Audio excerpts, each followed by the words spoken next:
Bonjour à tous et bienvenue sur Crypto Signal. Aujourd'hui on va faire une analyse un peu plus poussée du weekly je pense. On va analyser ce qui se passe au niveau de la correction là, actuelle. Donc on va quand même pousser jusqu'à des timeframes beaucoup plus petites. Et puis, on fera comme d'habitude tout ce qui est news fondamentale et bien évidemment les liquidités et le sentiment. On passe tout de suite dans le partage d'écran. J'en profite pour dire à ceux qui le souhaitent de ne pas hésiter à s'abonner, activer la cloche de notification, venir nous rejoindre sur le Discord, etc. J'en profite également pour remercier ceux qui ont utilisé. J'ai vu qu'il y avait quelques personnes qui avaient utilisé le lien Bybit et BitGet qui permettent d'ouvrir bien évidemment des comptes. Et ça fait plaisir. C'est des clopinettes, mais ça fait plaisir de voir que il y a des gens qui rendent l'appareil par rapport au contenu qui est produit. Toujours actuellement sur le BTC, on avait ce double bottom. La target a été touchée ici, c'était ce week-end. Donc ça, je pense qu'on peut le virer. Superbe trade là-dessus, hein, vraiment sans trop de problème. On arrive ici sur un point où effectivement on a mangé un petit peu de liquidité, hein, vous le comprenez, c'est-à-dire que on avait pas mal probablement de stop shorters qui étaient garés là, ceux qui n'avaient pas totalement TP sur la descente. Pour le moment, la question c'est bien évidemment est-ce qu'on va s'attaquer au stop shorter supérieur ou pas, et comment est le sentiment à l'achat, on va dire, sur le spot.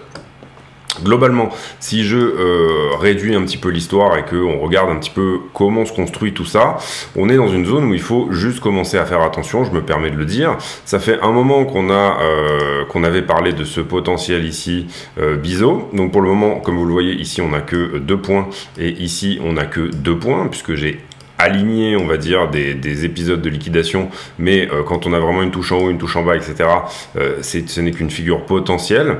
Mais vous voyez ici, je vous disais qu'on avait des probabilités de venir faire une 4 ici, donc remonter et faire en fait une flat ici sur Bitcoin.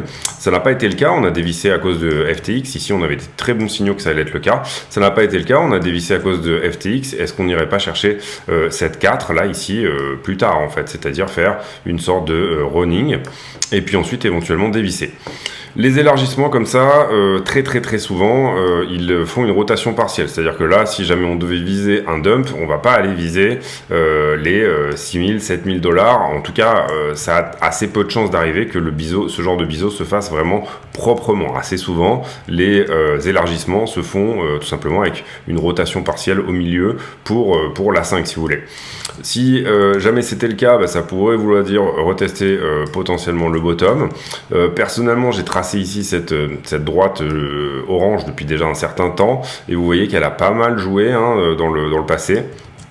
Donc si vraiment on devait retester éventuellement quelque chose, on pourrait ici se baser sur éventuellement, encore une fois, si on dumpait assez rapidement, le fait de revenir retester une dernière fois cette droite, puisque vous le voyez ici, c'est un peu une ligne de tendance sur laquelle s'enroule le cours et qu'elle vient chercher plusieurs fois.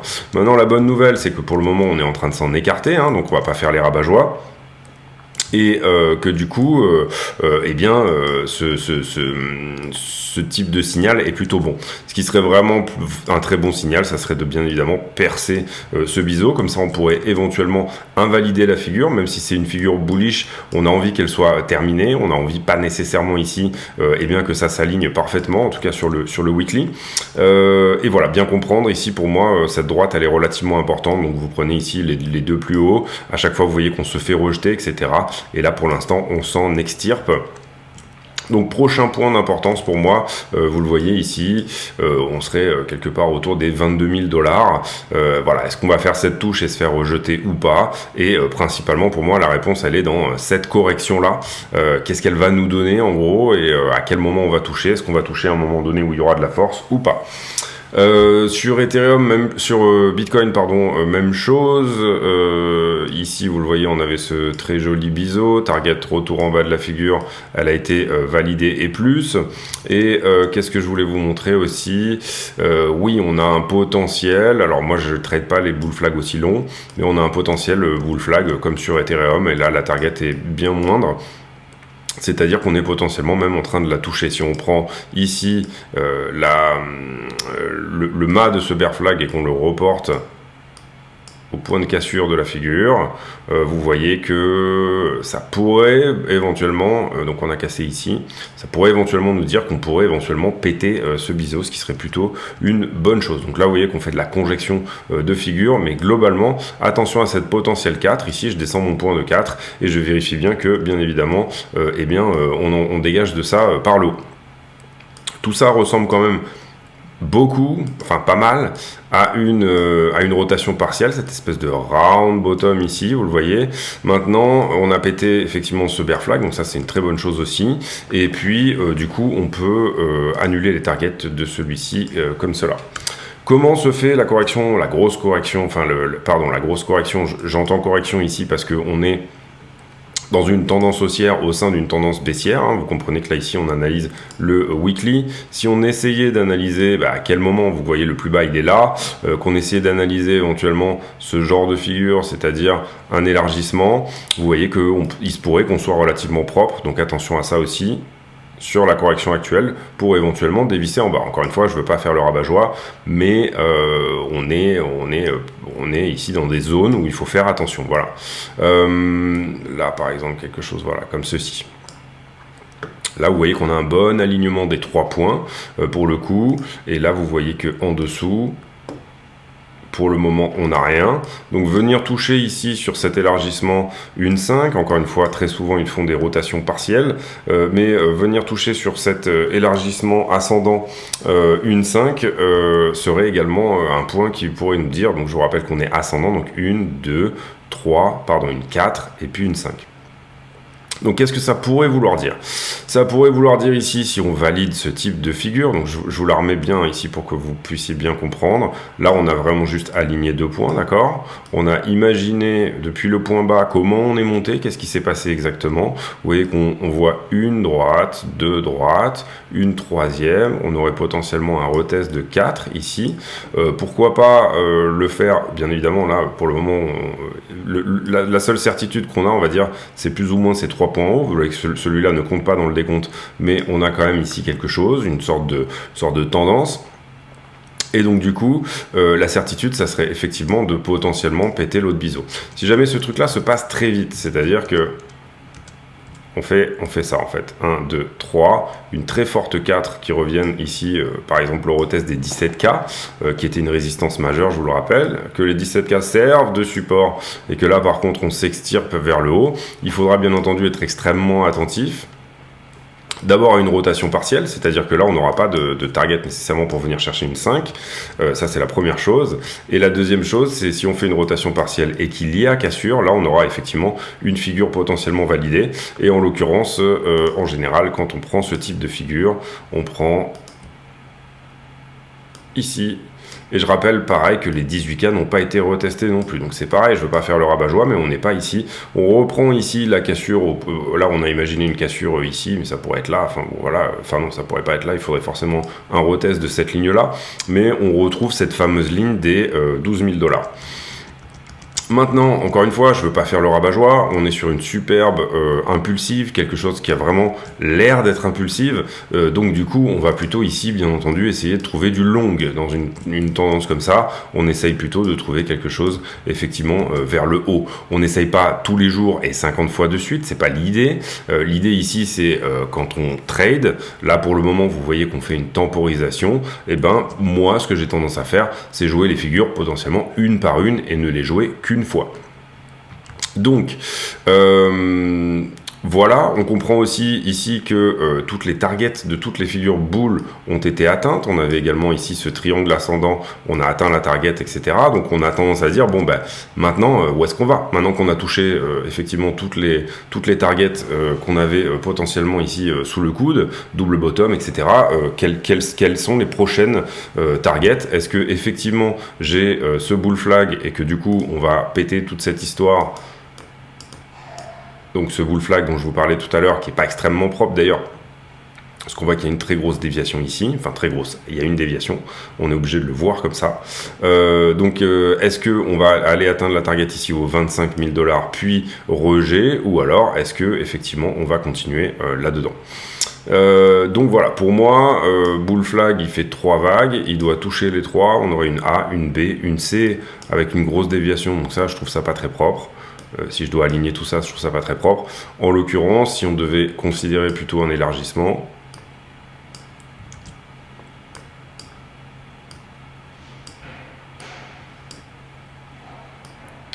comme ceci, bon, vous comprenez l'idée.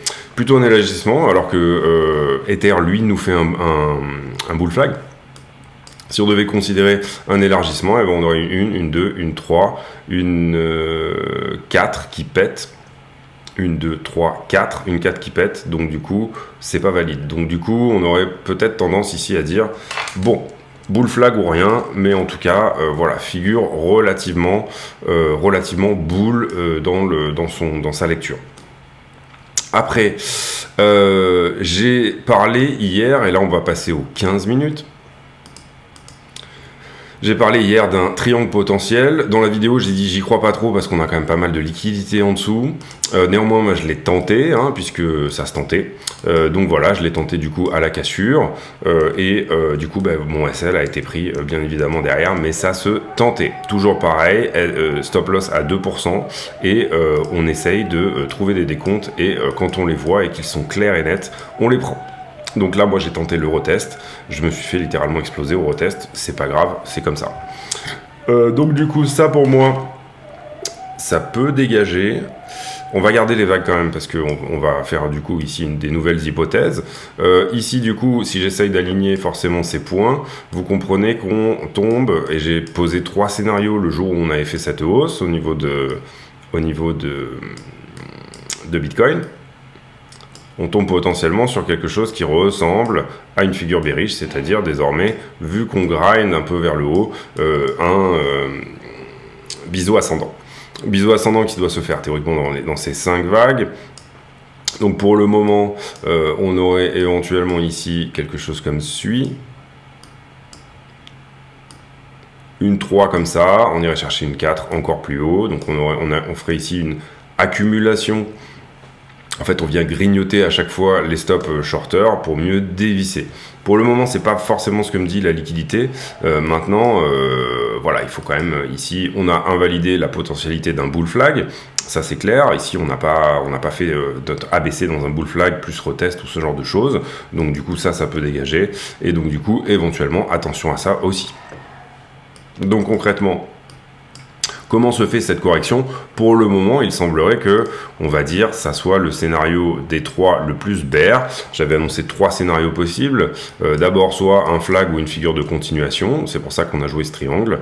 Soit une figure qui vient effectivement grinder les stops des shorters tout doucement, mais sans vraiment conviction. C'est-à-dire ce genre de correction vraiment vers le haut comme ça, qui est relativement bear. Target retour en haut de la figure. Soit tout simplement, excusez-moi là je vois une erreur,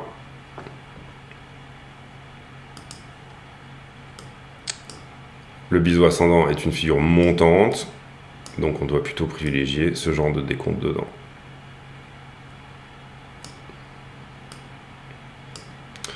Une 2, ah. On va y arriver si TradingView veut bien marcher. Allez mon petit. Voilà. Une 2.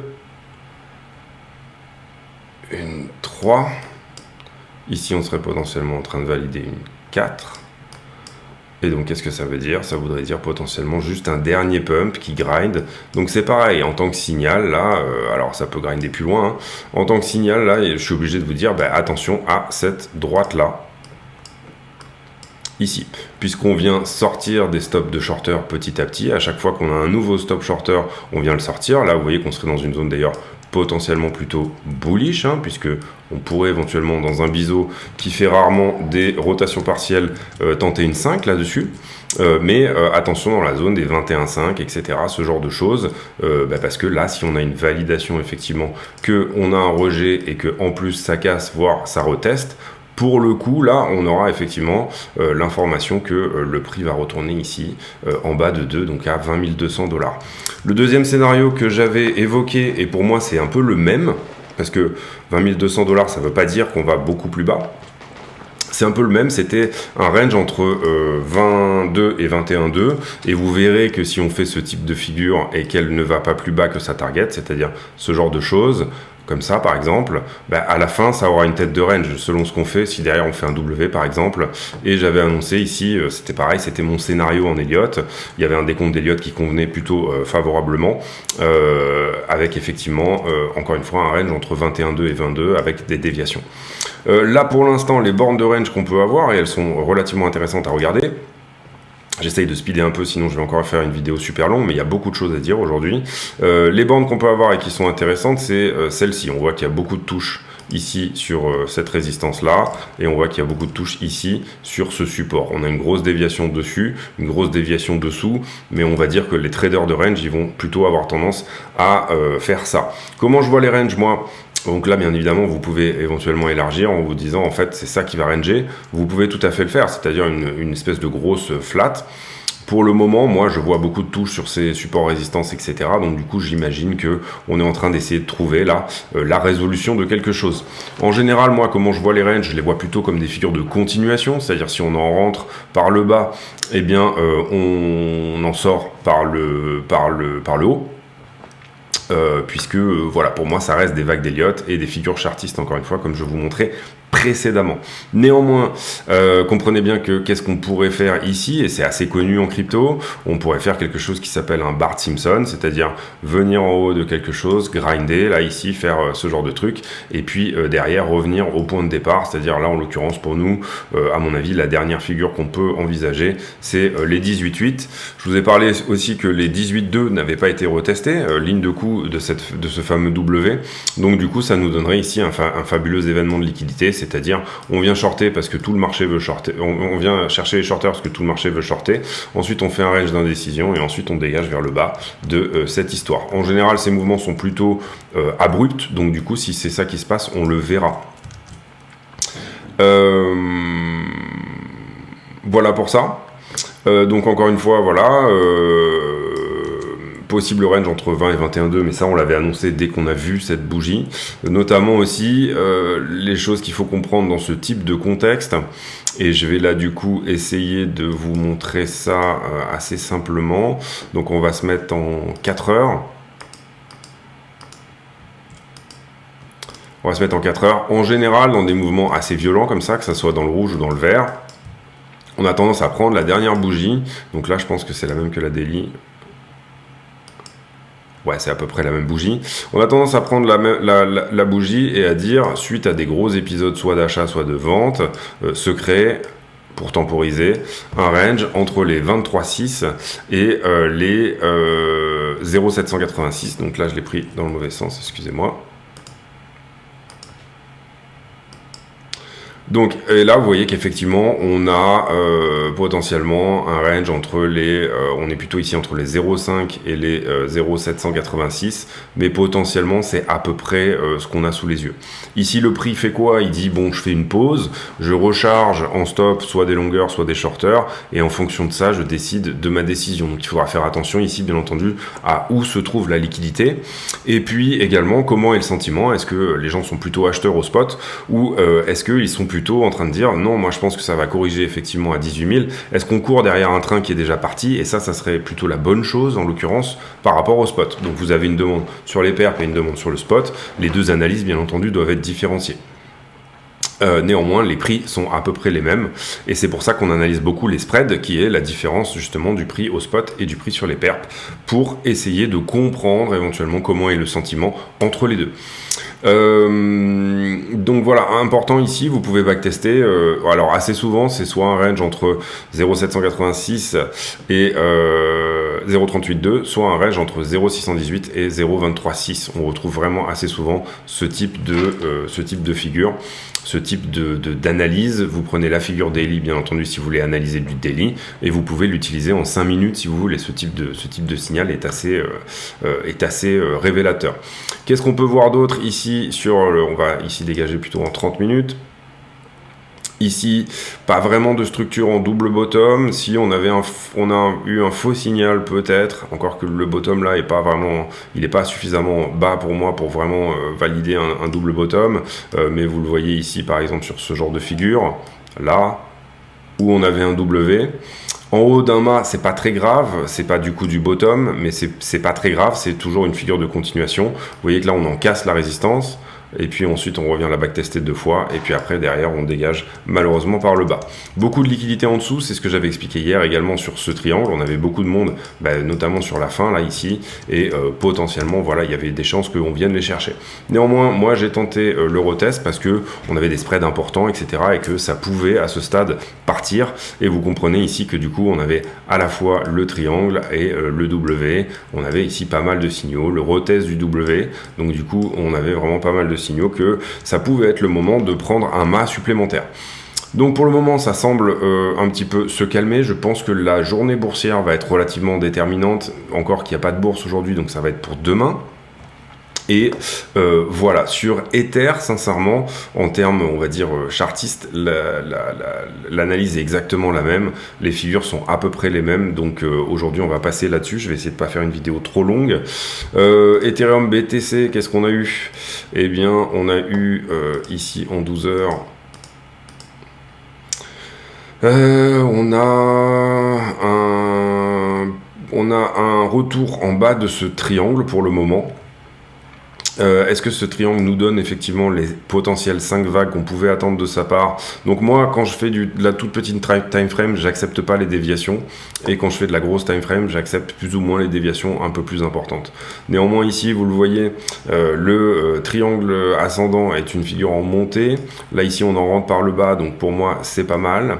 Enfin, on en rentre par le bas, on en rentre par le haut, mais on revient ici à l'intérieur, donc pour moi, c'est pas mal. Ici, on aurait donc du coup une 2, une 3, une 4, une 5 et ensuite extraction haussière pour aller éventuellement encore une fois chercher la target. Donc une surperformance d'Ethereum par rapport à Bitcoin. Ça n'est que pour l'instant potentiel, c'est une figure potentielle. Vous voyez que par contre on a pas mal de points ici qui semblent confirmer à minima, on va dire, ce support oblique, et pour l'instant on n'a que 2 touches ici dans ces deux sens là, mais vous voyez qu'il y a eu une réaction ici sur ce point là. Donc pour l'instant pour moi sur Ethereum contre BTC on reste haussier. La stablecoin dominance, il y a des choses intéressantes. On va pas mal nettoyer je pense le graphe parce que vous le voyez, on a eu ce gros épisode ici où les gens dépensent leur stablecoin, donc ça nous fait dire aussi, ça nous donne plus ou moins des signaux par rapport tout simplement à la demande au spot. Ça veut dire qu'effectivement, on n'est pas ici uniquement sur des contrats, etc. On a vraiment des gens qui jouent l'histoire. Pour le moment, ça semble se profiler en triangle de continuation, c'est-à-dire que ça serait plutôt haussier sur les cryptos. Vous le voyez ici, on a eu des flags, etc. Pour moi, tout est analysable. Bon, à part que ici, on vient pas chercher, bien évidemment, des stop shorters, etc. Mais tout est analysable. Qu'est-ce qu'on peut nettoyer sur ce graphe? Tout simplement ce bull flag ici, vous le voyez. Donc du coup, il n'aura pas lieu. J'avais dit de faire vraiment attention ici quand on était en haut dans la zone. On a eu ici la target de cette épaule tête-épaule qu'on avait là, donc on peut la nettoyer également. On a perdu, pour moi, ce qui était important, c'était il y avait une sorte de résistance ici.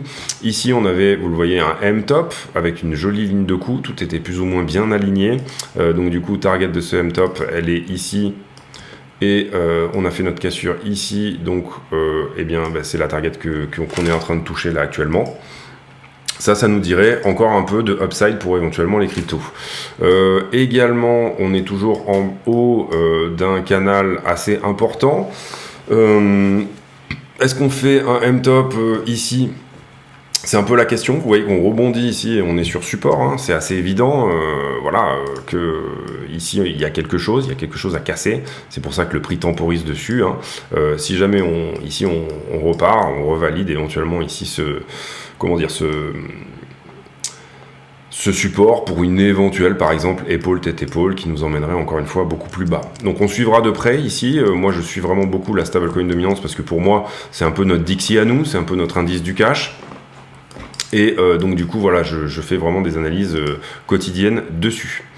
Ensuite, ici, on va aller voir après Bitcoin, parce qu'il semblerait que ça break un petit peu là, qu'il se passe quelque chose, donc on va aller voir ça. Ici, élargissement, voilà, je pense qu'on peut nettoyer ici pas mal de choses, encore une fois, sur ce graphe, qui sont des choses anciennes.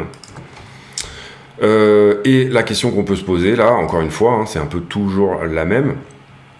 Mais c'est comment, ici, à ce stade-là, on est monté. Alors, encore une fois, là, il n'y a pas de psychologie de figure, mais vous voyez qu'il semblerait qu'on perde ça. Donc ça, c'est plutôt une bonne chose. Là, on ne faisait pas des nouveaux plus hauts. On avait plutôt quelque chose qui ressemble à, on va dire, une sorte de triangle rectangle. Donc pour moi, ça, je les traite comme des biseaux.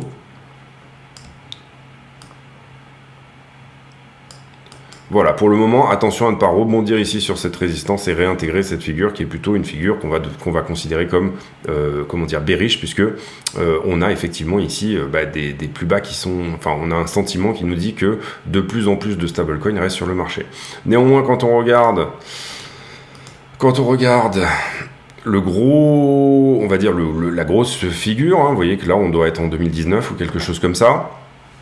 Et j'en ai un autre ici qui vous présente tout simplement la stablecoin dominance depuis carrément 2018. Et vous voyez qu'on est dans un canal ascendant qui, à chaque fois qu'on touche la borne haute, nous emmène dans un bull market, et à chaque fois qu'on touche la borne basse, nous emmène dans un bear market. Et on a aussi ici un fabuleux canal d'adoption des stablecoins, puisque vous le comprenez, cette tendance haussière fait que les stablecoins sont de plus en plus adoptés, et que du coup là on a atteint un 16% de stablecoin dominance. Donc on a ces deux choses là en même temps sur ce graphe. Qu'est-ce qu'on peut voir, on va dire, sur la grosse structure ici? Sincèrement, pas grand-chose, encore une fois, à part potentiellement, encore une fois, quelque chose comme ça. Là, je vous le fais sur, du coup, la stablecoin dominance, mais sans le Binance USD, c'est ça, en fait, l'idée. Voilà, quelque chose comme ceci. On va peut-être plutôt travailler comme ça. Voilà. Donc ça, sur les marchés, c'est une figure bullish. On aimerait bien ici que ça dévisse encore plus. Pardon, oui, c'est une figure bearish, pardon. C'est-à-dire qu'on accumule ici des stops. On aimerait bien effectivement du coup perdre cette droite ici que vous voyez. Donc du coup là, on regarde mai 2022. On aimerait bien la perdre et effectivement à minima venir en bas de la figure. Là, elle est très droite, mais ici, ça nous donnerait revenir au niveau de mai 2022 sur Bitcoin. La target sur ce chapeau-là, sur ce point-là. Revenir au niveau de mai 2022, on va prendre même la date exacte, c'était allez, on va dire ici le point le plus bas, le 1er juin 2022, donc ça nous donnerait quoi à dominance égale, 1er juin, on était à peu près autour des 31 000 $, donc ça serait vraiment une bonne chose. Si on perdait cette droite, à dominance égale, on pourrait ici faire un pump jusqu'aux 30 000 $. Encore une fois, c'est une analyse qui, je pense, a le mérite d'exister. On va retourner vite fait sur le BTC, et du coup, je vous ai pas fait le 1 minute, c'est ce qu'on va regarder là actuellement. Alors, sur le 1 minute, on va se mettre sur les perps ici. Voilà, j'ai pas fait trop d'analyse ce matin, mais... On a quelque chose d'intéressant ici. Qu'est-ce qu'on a? On a ce drop là. Et depuis ce drop, qu'est-ce qui se passe? On a ici un biseau et depuis un élargissement. Ici, un biseau. Et depuis un élargissement. Vous le voyez comme ceci. Élargissement, la psychologie, c'est tout simplement, comment dire, à chaque fois qu'on a des stops, on vient les nettoyer, tout simplement. Donc figure pareil d'indécision. Néanmoins, vous voyez que ici, du coup, sur cette figure-là, on n'accumule ni des stops de longueur, ni des stops de shorter, puisque à chaque fois, encore une fois, on vient les nettoyer. En général, les élargissements symétriques de sommet, en haut de quelque chose, sont des figures bullish, et on a tendance en général à prendre le mât. Alors, la target la plus, on va dire, conservatrice, le mât, pardon, c'est, on va dire...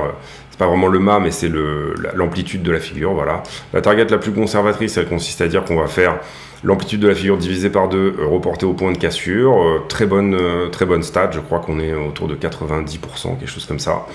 Et quand on a ici on va dire les traders un peu plus téméraires, ils vont venir chercher l'amplitude de la figure totale.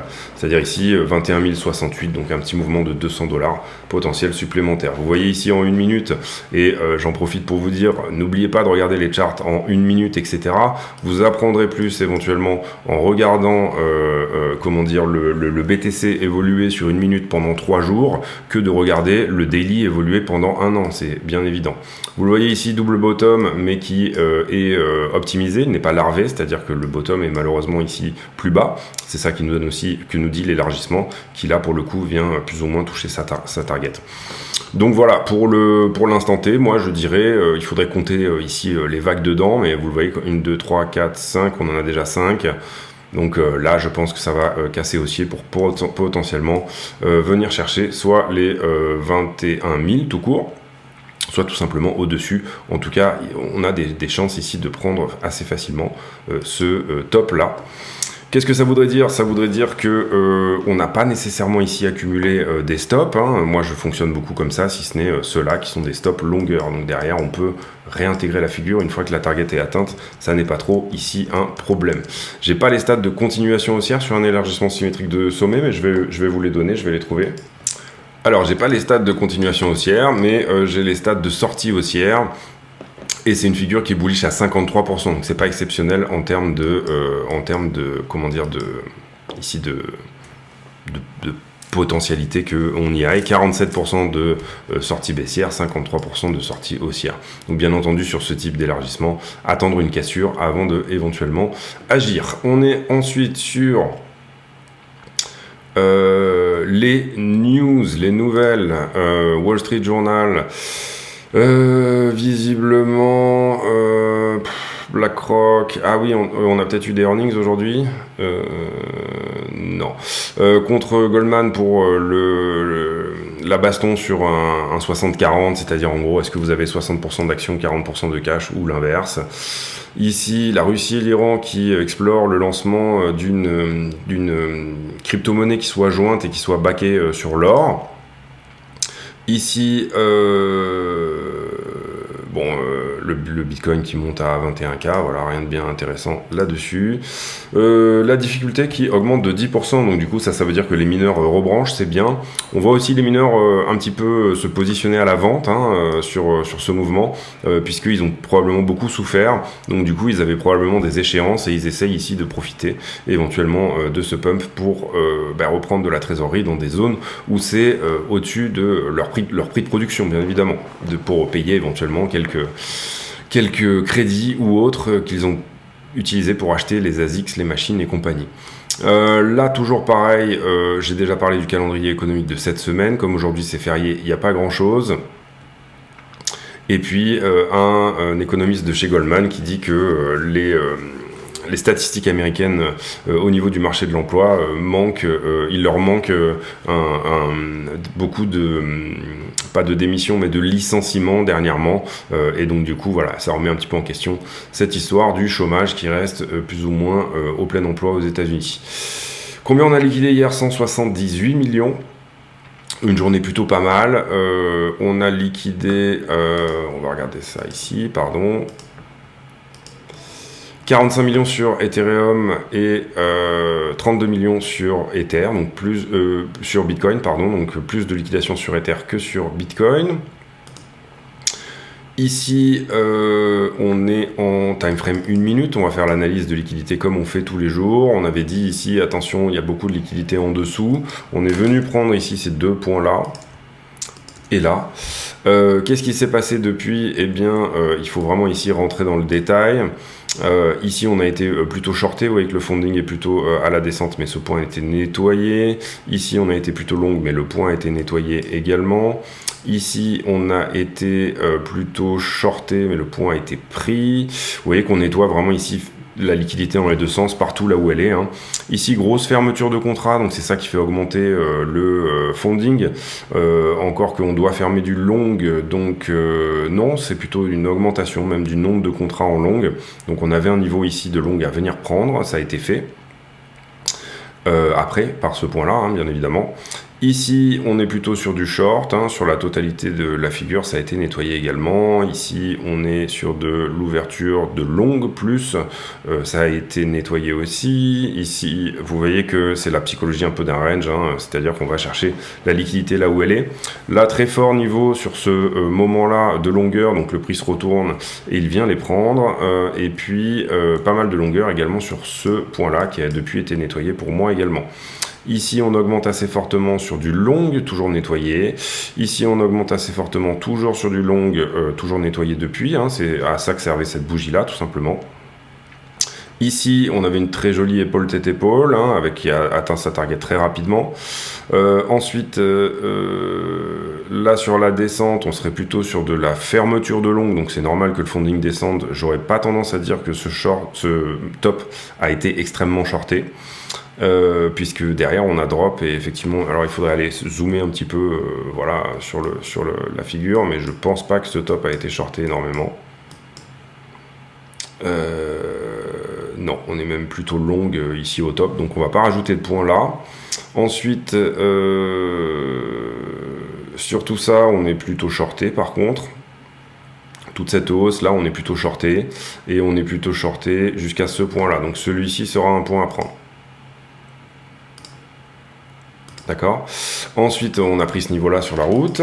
Et puis, là, on est plutôt shorté également. Donc, on peut également rajouter ce niveau-là. Pour moi, c'est un niveau conséquent à venir chercher. Ensuite, on drop de la liquidité. Donc, qu'est-ce que fait le funding? Il fait effectivement, bien entendu, comme on ferme du long, le funding plonge et c'est normal. C'est pas des ouvertures de short ici. Ici, on a été assez massivement longué, vous le voyez. Ça part en long là assez fort, au moins sur ce point-là. Donc, on a des chances de perdre le dernier plus bas. Là. Ensuite, donc vous le voyez ici, ça, on a dû fermer quelques shorts hein, aussi hein, là sur la route, mais je note quand même une augmentation du nombre de contrats, donc du coup c'est le cas. Après on est short sur ce point là qui a été pris, ensuite on est longué sur celui-ci et il n'a pas été pris, donc on va remettre de la liquidité ici.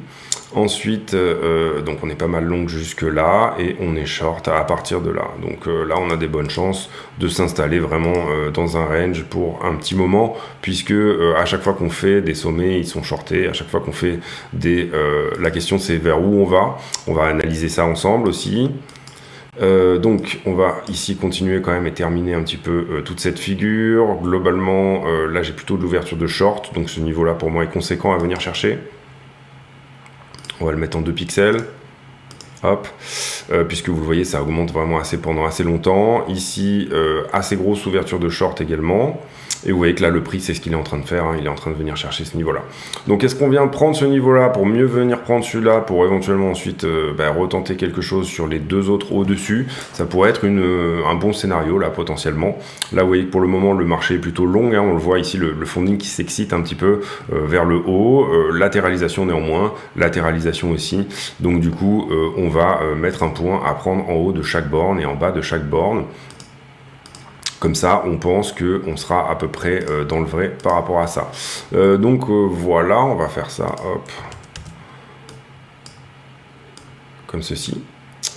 Beaucoup de liquidité dessous, vous le voyez, en tout cas sur les points à prendre, c'est pas non plus exceptionnel, hein. Vous voyez qu'à 25, on aura nettoyé quand même une bonne partie de ce mouvement, puisque le prix a fait son taf entre temps et il est allé chercher les autres. Donc potentiellement ici une logique de range, encore une fois, on surveille bien les spreads pour moi, ici ils sont plutôt descendants, donc ça aurait tendance à plutôt vouloir me faire dire que on vient éventuellement juste nettoyer ce dernier plus haut, là c'est ce qu'on est en train de faire potentiellement actuellement, et puis ensuite on dévisse.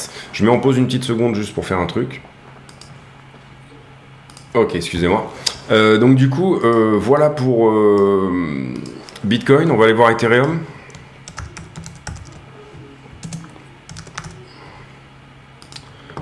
Désolé, du coup c'est un peu long, je le fais là pour le coup avec vous, mais je pense que ça peut vous intéresser aussi de voir comment on fait la lecture sur Coinalyze. Là en plus on est en 1 minute, donc on est vraiment bien précis sur qu'est-ce qu'il s'est passé. Ici vous le voyez sur Ethereum, la logique elle est un petit peu différente pour moi. Autant on avait sur BTC une tendance assez claire, que je vais vous montrer après, j'ai oublié de vous la montrer. Autant sur Ethereum, on n'est pas venu chercher ici ces niveaux de long plus bas, donc ils sont bien défendus. Ici, on n'a que du long, encore une fois, donc on va vraiment considérer ce niveau comme conséquent. On est au 15 janvier, là oui c'était hier. Ensuite, donc ça augmente, ça augmente, ça augmente. Toujours du long, toujours du long, toujours du long. Donc le niveau est vraiment conséquent.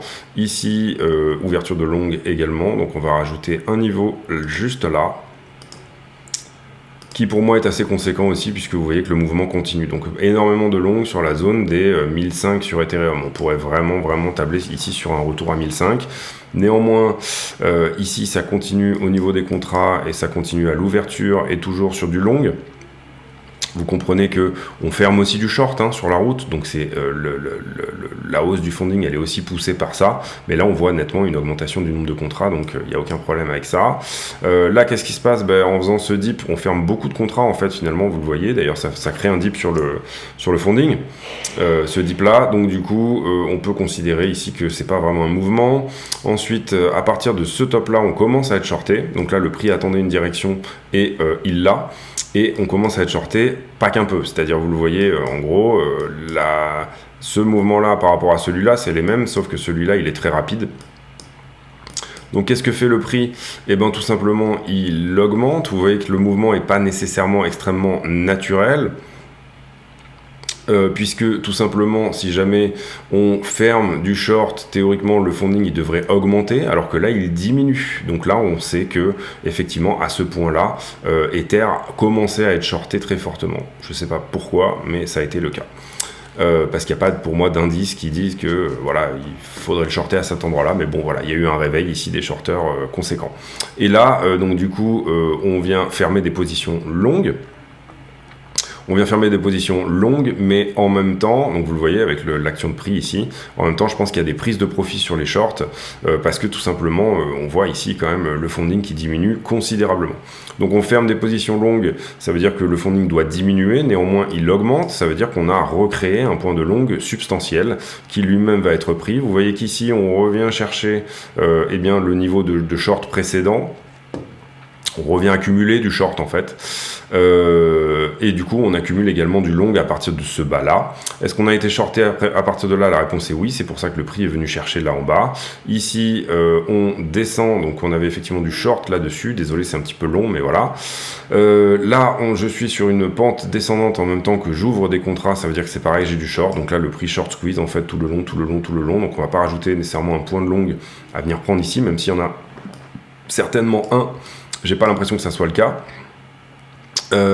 Et puis ensuite, à partir de là, ouverture de contrat également, et ça se fait plutôt en short, donc le prix augmente. Vous voyez que ça a été short squeezé derrière, donc on va pas le mettre.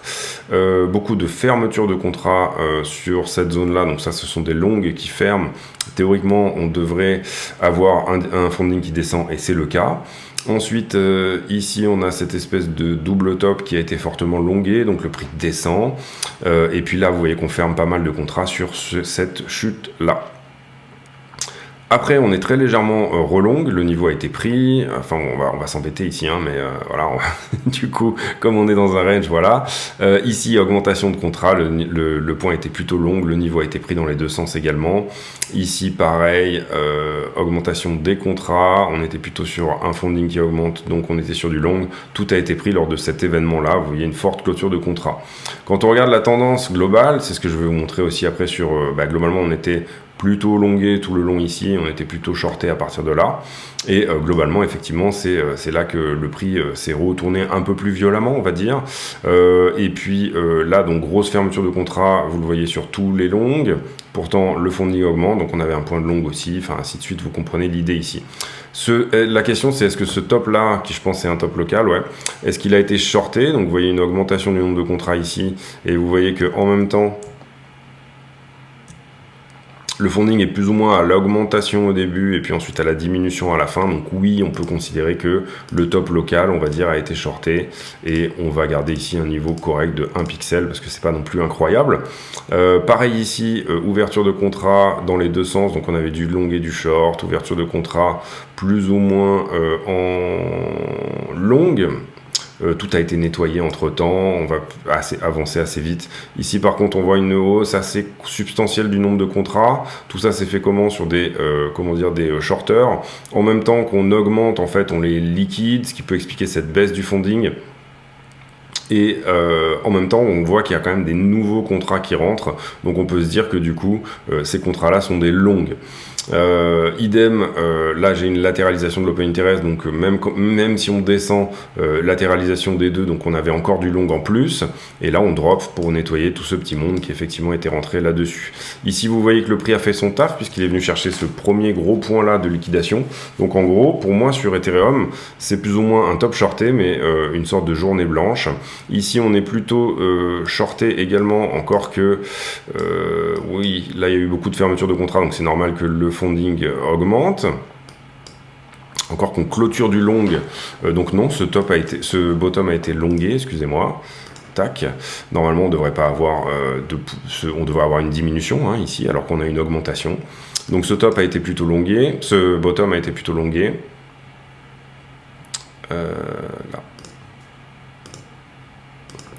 Bottom plutôt longué, ensuite augmentation du nombre de contrats, diminution du funding, c'est toujours un peu la même histoire, on est shorté tout le long. Est-ce qu'on est effectivement shorté jusque là? Oui, il y a beaucoup d'augmentation de contrats jusque là, donc on peut considérer que ce top là est effectivement en short, ici. Et puis ensuite on continue sur cette espèce de figure là en élargissement sur laquelle on a une très légère augmentation, on va dire du funding, tout en ayant un funding à plat. Donc on va considérer que ce point bas est à prendre et ce point haut est à prendre. Désolé, c'était pour le coup un petit peu long et certainement un peu rébarbatoire, mais au moins on aura fait un peu un tuto sur Coinalyze, tous les points et les aboutissants. Comment est la demande au spot? Vous voyez que elle est en berne. Donc du coup ici ça aurait peut-être plutôt tendance à nous dire que éventuellement Bitcoin va venir chercher cette poche de liquidité ici au 1005. À voir, voilà, vous voyez que les deux tops locaux sont également shortés. Moi j'aurais tendance éventuellement à faire ici une analyse chartiste un petit peu plus poussée pour essayer de comprendre quel top va venir être pris en premier. En tout cas, on est toujours sur cette logique de range et de maintien un petit peu du prix. On va pas faire high block puisque j'ai un problème avec le logiciel. Non, on va pas faire high block, on va pas faire ça, on va pas faire ça. Rapidement, est-ce qu'on est au-dessus du realized price? Pour moi, c'est ça qui est vraiment relativement important à regarder en ce moment. Est-ce que tout le monde est passé ici en profit? La majorité du marché, vous le voyez, en profit. Néanmoins, on n'est pas non plus exceptionnellement très haut au-dessus. Donc sur Glassnode, voilà, ça suffira pour aujourd'hui. On va juste se faire plaisir en regardant le NUPL qui revient vite fait dans l'espoir, le Net Unrealized Profit and Loss, c'est-à-dire est-ce que les gens sont en perte, est-ce que la majorité du marché est en perte ou pas. Voilà, pour moi cette vidéo est terminée, j'espère qu'elle vous a plu. Je vous avais promis de retourner voir le prix en 1 minute pour essayer de voir ce que ça pourrait faire. Alors éventuellement, on pourrait commencer ici à réfléchir à un flag. C'est-à-dire tout simplement que sur le 1 minute, on aurait une prolongation, on prendrait le mât, on le reporterait éventuellement au point de cassure. Pour moi, ce flag a fait sa ABC, donc maintenant il faut attendre la cassure. Vous voyez ici ABC, pardon, il en manque une. J'ai regardé un peu vite. Et du coup, voilà. Donc attendre un point de cassure éventuel et retest. Ici, comme c'est un peu fouillis au début, on peut considérer que peut-être qu'il y a une A là-dedans, mais moi j'aurais tendance à privilégier quelque chose de propre. Entrée possible en bas de flag, entrée possible en haut de flag. Vous le voyez ici que c'est pas faramineux, de 8,40 à 9,83. Ça nous emmène $140. Voilà, donc éventuellement, malheureusement, obligé de mettre du gros levier pour que ça reste du trade intéressant. Stop loss très serré, du coup, à 0,20.